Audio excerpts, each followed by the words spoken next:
Support comes from the Missouri Forest Products Association.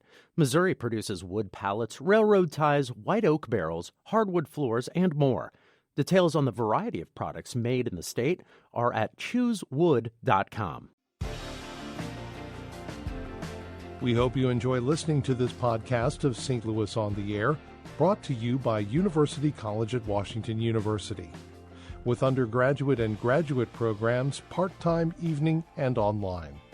University College at Washington University, offering world-class education within reach. Welcome to St. Louis on the Air. I'm Don Marsh.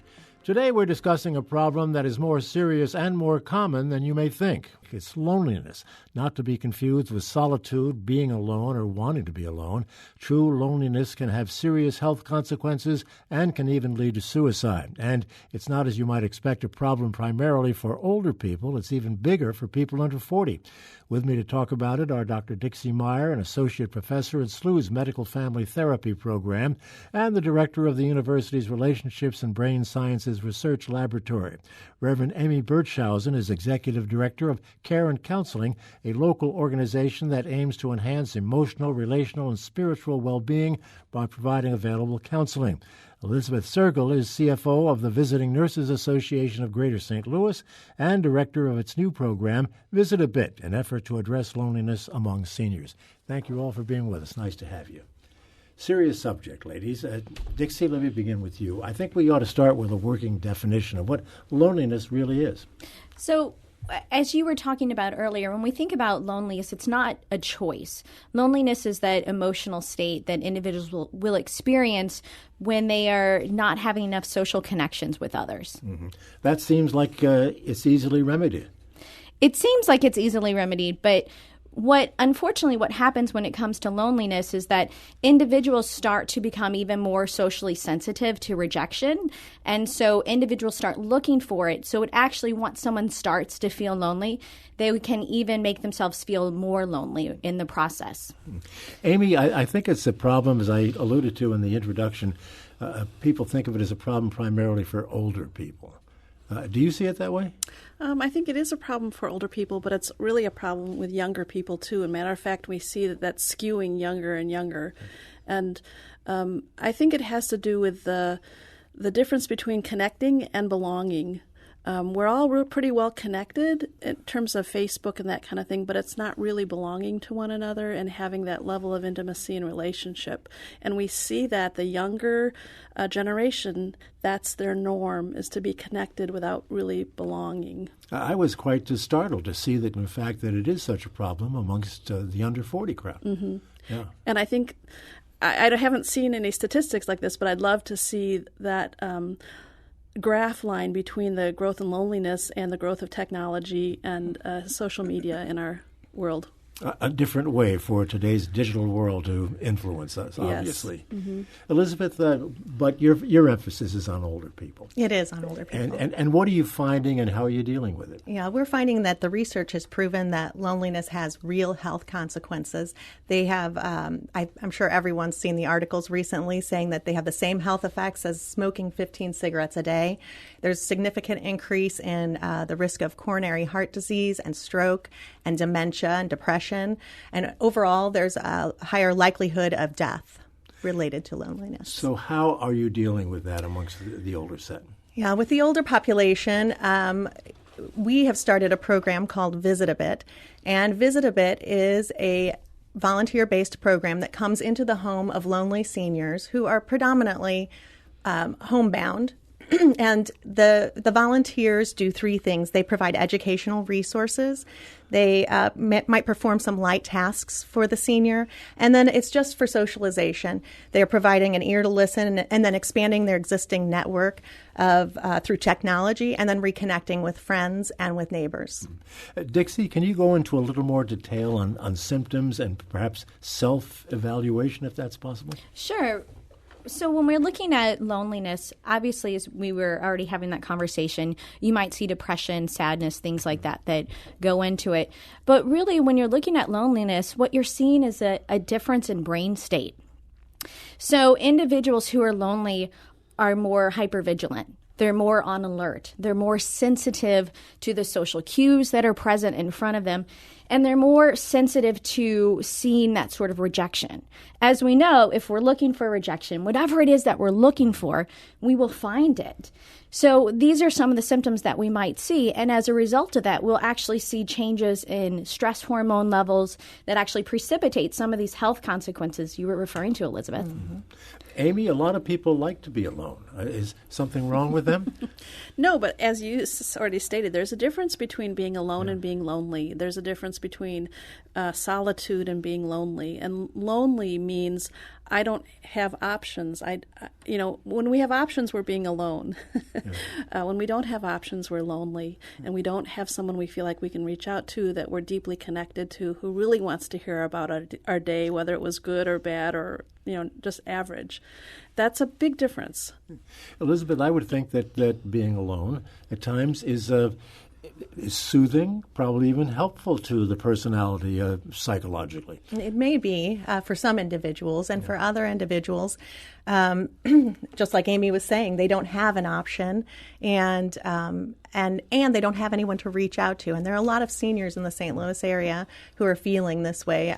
We've seen it in a number of our own programs at the Visiting Nurse Association, and that's why we actually built the program that we did. Amy, socialization seems to be the key word that we're using today. Yeah, and I have a lot of personal experience with older adults, having been a chaplain in a long-term care facility. And the thing that always struck me about what was so interesting about isolation and loneliness for older adults is hearing loss. Hearing loss is such a big part of that. So sometimes even when you're with someone, you're not hearing them, you can't hear them very well, and you can't participate. Or sometimes whole big families will get together for a party with an older adult, and yet they're not really very connected during that time because they can't hear all those people. A one-on-one visit is so much better. Well, the IBM Institute for Business Value just came out with some research surrounding that that very item, and they have shown that loneliness is triggered by some form of loss. And there's so much loss that comes with seniors. Mm-hmm. They leave their jobs, which they've defined themselves as their entire lives. Their spouses and their friends begin to pass away. They lose their hearing. They lose transportation options because someone may come and take their keys. And so that loss leads to much loneliness for seniors. But Dixie, those things that Elizabeth just talked about do not apply to young people generally. Well, I don't know that that's really the case anymore. As Amy, as you were referring to, what is that statistic? What does it look like in terms of how loneliness has changed as technology has emerged? We've actually seen people get lonelier and lonelier, yet we have more sources of connections. So it really has to make us question ourselves. Are these connections, are they actually that sense of belonging, as you were referring to earlier? Or are they superficial in that sense where people, they don't feel like they actually connected with someone, and in that process it makes them more sad and lonely? You're saying it has to be a one-on-one human connection, face-to-face kind of connection.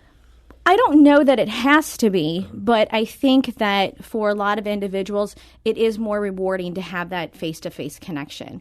There was this great study that was done, and they put moms and their teenage daughters under stress. And the there's a news right, flash. there you go, right? So the teenagers, after they were under stress, then they had the opportunity to visit with their mother, to get a phone call from their mother, or to receive a text from their mother, and then they measured stress hormone levels afterwards. And what they found out was that the phone call helped reduce it a little bit. The text messages did nothing for helping with the stress hormone levels, but what really helped was actually having that physical presence of their mother there. Yeah. Amy, you are a reverend. Is there a spiritual component to this? Oh, I think there is. I think despair is a spiritual word.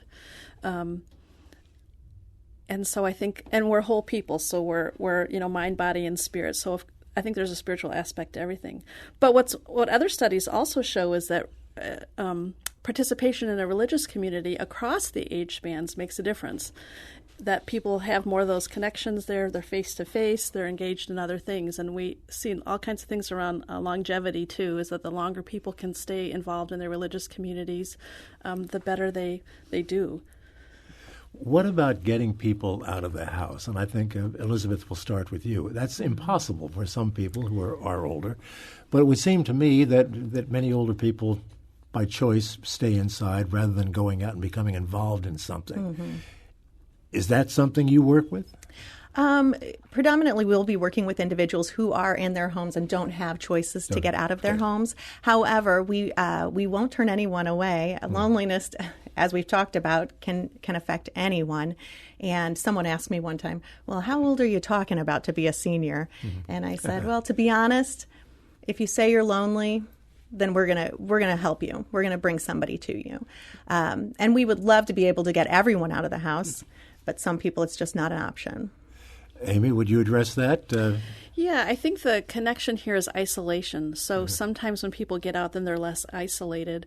And again, we see this with technology and younger adults, that actually because they're staying home on their devices, even though they seem more connected, they're actually more isolated, and they're protecting themselves from rejection that they're more hyper alert to and that kind of thing. So yes, it's not the whole picture, but it's certainly a part of it. Dixie, this is really disturbing to hear that the technology is having such an impact. What do you recommend? I mean, would you recommend to younger people or to anybody that they limit their time on the devices?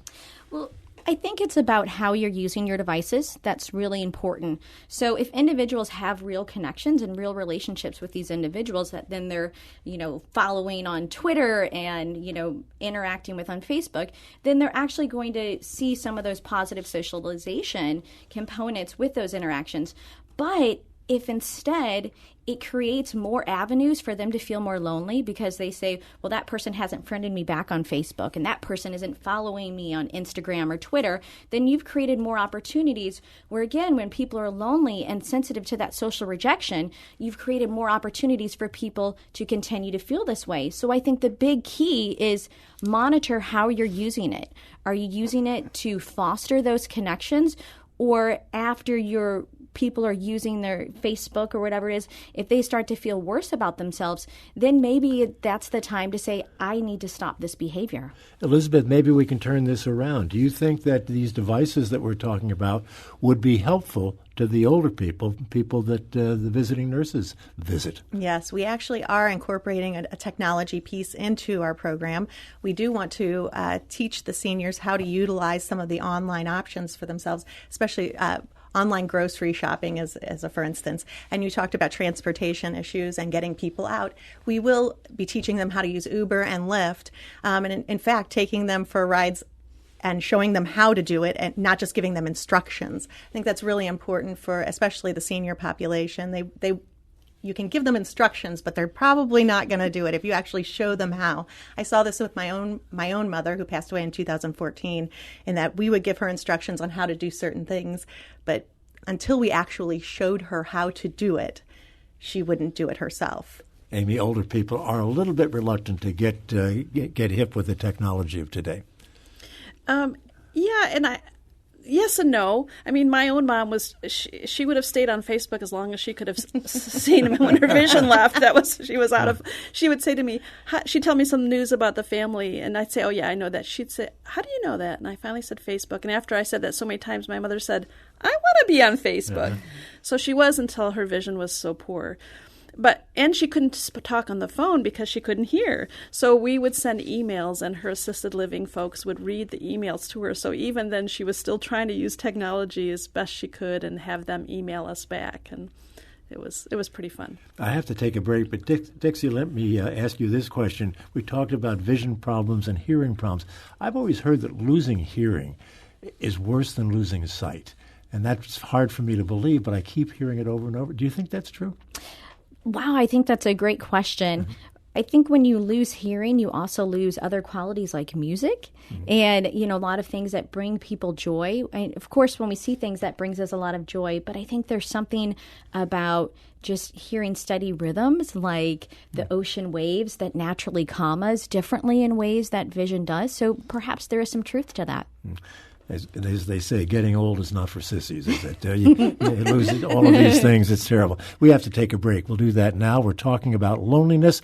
My guests in studio are Dr. Dixie Meyer, Reverend Amy Bertschausen, and Elizabeth Sergel of Visiting Nurses Association. If you'd like to get into the discussion, we'd love to hear from you. Give us a call at 382-8255. That's 382-TALK.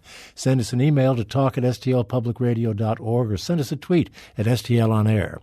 This is St. Louis on the Air on St. Louis Public Radio, 90.7 KWMU.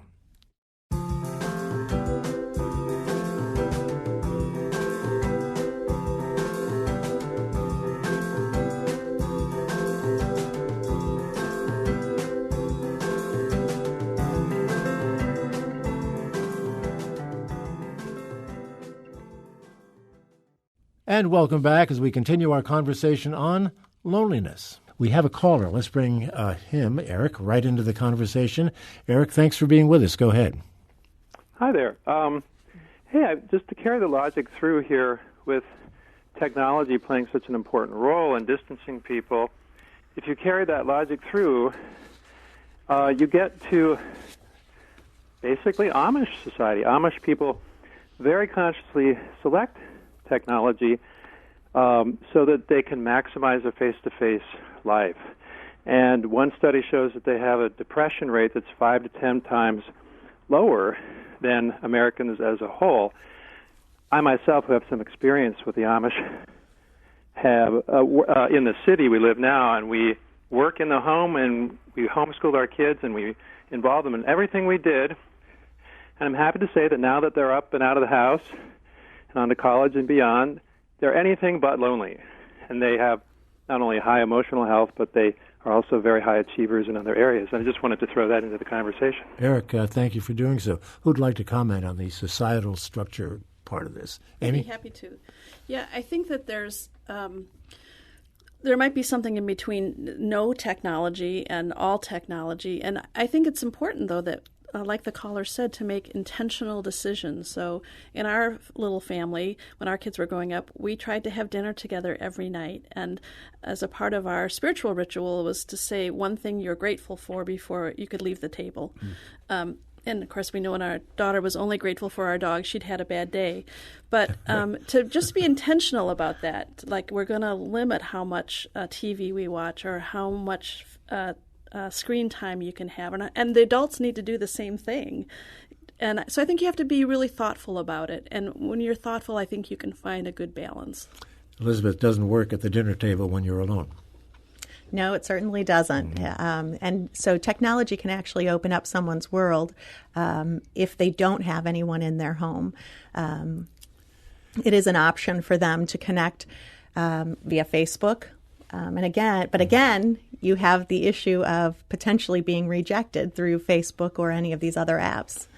And Dixie, in so many families today, the families do not sit down together at the dinner table or many other places. You know, you can't ignore a lot of lifestyle factors. People make choices with how they want to live their lives, and then it might limit those connections. And so it sounds like what the caller was saying about that purposeful connection is really, really what's key in reducing those depression rates and keeping individuals from feeling lonely. Another caller here wants to get in. Let's bring in Joe from St. Louis. Joe, you're on the air. I wanted to say that I think a couple other things that go in with this is on a personal level, I prefer hearing the person's voice when I'm communicating with them as opposed to reading their text, because you can tell so much by the tone of someone's voice. If I ask you if you're going to the party tonight, Don, and I text you that, and you text me back and say you're not going, I wish I could, but I can't. It'd be different than if I hear you tell me that, and there's this sound of sadness or resignation in your voice, and I say, "Oh, why can't you go?" And you say, "Well, my dog just died, and I'm sad about that." So I think it's fine to have the other technology to help connect people, but I think that the voice is so important to hear when you're talking to somebody. And I also think I prefer, say, getting a birthday card from someone that someone sent to me and has handwriting in it than getting an e-card. I guess an e-card's better than nothing, but I think implied with the purchase card is someone went out and thought enough of you to buy a card, write something in it, you see their handwriting. it makes you feel a bit more warm inside, I think. And finally, I guess the problem with, not a problem, I think with folks who are isolated, and I had this happen today talking to an elderly person. I said something that was kind of an interpersonal thing. I revealed about some sadness I was going through, but they seemed clueless to that when I mentioned that to them in terms of even responding with some kind of empathetic statement, and then made a statement about something about themselves, which is fine. But I think that when you become isolated, you become so myopic. You know, your world gets so small, and then you maybe tend to become a little more self-centered, and it's sad, you know, that has to happen. I think it. Joe, let me interrupt it because of a time consideration. Yeah, get some comment from our panelists here. Dixie, do you want to? Yeah, Joe, I think you are correct in talking about that lack of empathy that's present. Because when we see individuals who feel lonely, they get into this state of self-preservation. And when they do that, then they're not as sensitive to those social cues. They lack that empathy. So when you have that conversation with that individual, you can tell if that person's picking up on those social cues. The time is winding down, but we've had a couple of emails on this issue. We'll have to respond quickly.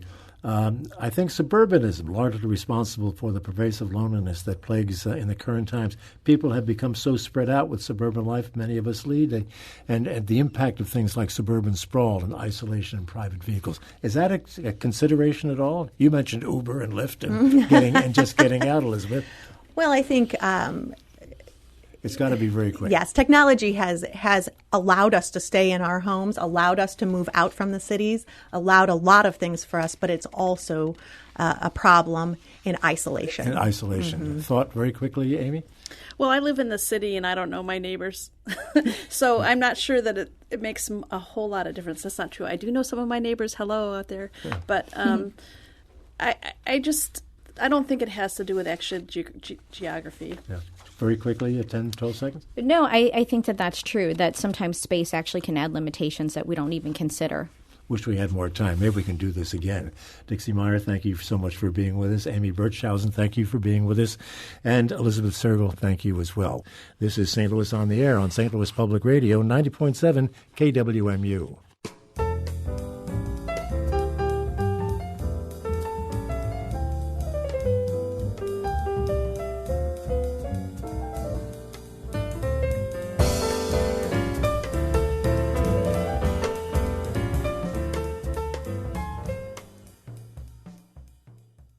Support comes from the Missouri Forest Products Association, committed to conservation and careful management of the state's forests to make them more resilient and better habitats for wildlife. ChooseWood.com.